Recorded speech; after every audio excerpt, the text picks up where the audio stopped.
আসসালামু আলাইকুম। এইচএসসি 24-25 ব্যাচের শিক্ষার্থীরা, আশা করছি তোমরা সবাই ভালো আছো। আলহামদুলিল্লাহ, আল্লাহ পাকের অশেষ রহমতে আমিও ভালো আছি। Daily 1 our English text book grammar analyse এর পক্ষ থেকে ফ্রি ক্লাসের ট্রান্সলেশন অর্থাৎ অনুবাদের প্রথম ক্লাসে তোমাদের সকলকে স্বাগতম। আশা করছি এই ক্লাসের মধ্য দিয়ে তোমরা উপকৃত হবে। আজকে তোমাদের দেখাবো কিভাবে একটি ইংরেজি বাক্যকে খুব সহজে বাংলাতে রূপান্তর করা যায় এবং বাংলা বাক্যকে ইংরেজিতে রূপান্তর করা যায়। দেরি না করে চলুন শুরু করা যাক আজকের অভিনব সুন্দর ক্লাসটি।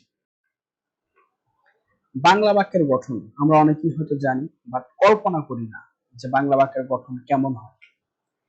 বাংলা বাক্যের গঠন হচ্ছে কর্তা কর্ম ক্রিয়া। তোমরা এখানে দেখতে পাচ্ছ বাংলা বাক্যে ক্রিয়া সাধারণত বসে শেষে। ওকে, তাহলে বাংলা বাক্যের ক্রিয়া কোথায় বসে? বাংলা বাক্যের ক্রিয়া বসে শেষে, অর্থাৎ অবজেক্টের পরে। সাবজেক্ট, অবজেক্ট, ভার্ব এই নিয়মটা অনুসরণ করে সাধারণত। পরবর্তীতে যে চেঞ্জ গুলো আসবে আমরা সেগুলো পরে দেখব। একটা উদাহরণ দেখা যাক। আমি আপনাদের সামনে দাঁড়িয়েছি, এখানে আমি হচ্ছে সাবজেক্ট, এই যে আপনাদের এটা হচ্ছে অবজেক্ট এবং দাঁড়িয়েছি এটা হচ্ছে ভার্ব এবং সামনে এই অংশটুকু হচ্ছে প্রেপোজিশন। আশা করছি আমরা বাংলা বাক্যের এই গঠনটা বুঝতে পেরেছি। এখন আমরা দেখব বাক্যের গঠন। ইংরেজি বাক্যের গঠন কেমন হয়?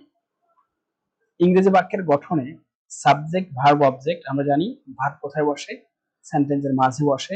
অবজেক্ট বসে শেষে, অর্থাৎ আমরা সাবজেক্ট এবং ভার্ব এটাকে আমরা ধরে নিব, কারণ সাবজেক্ট এবং ভার্ব প্রত্যেকটা সেন্টেন্সেই থাকে। অনেকের প্রশ্ন হতে পারে ইম্পারেটিভ সেন্টেন্সে তো সাবজেক্ট থাকে না। এখানে তোমরা মনে রাখবে ইম্পারেটিভ সেন্টেন্সে সাবজেক্ট উজ্জ্ব থাকে। তাহলে এর বাংলা অর্থ কি হয়? কর্তা, ক্রিয়া, কর্ম। তাহলে আমরা এখানে বাংলা এবং ইংরেজি বাক্যের মাঝে আমরা পার্থক্য কি পেলাম?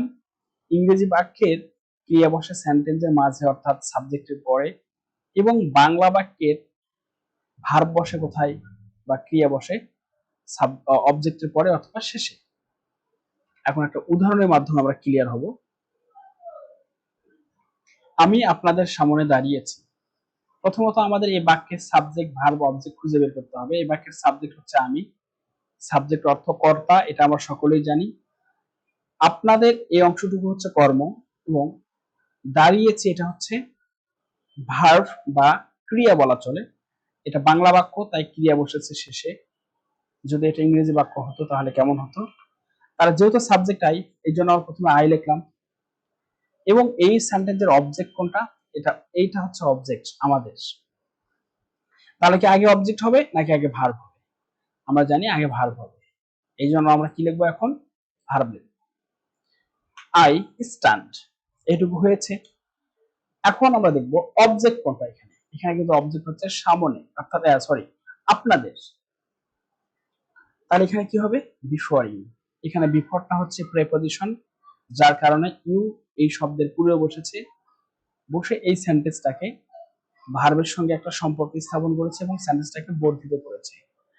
পরবর্তী ক্লাসগুলোতে আমরা জানবো কিভাবে প্রেপোজিশন যুক্ত করে করে একটা ইংরেজি সেন্টেন্সকে অনেক বড় করা যায়। তোমাদের সকলকে thank you for enjoying today's class.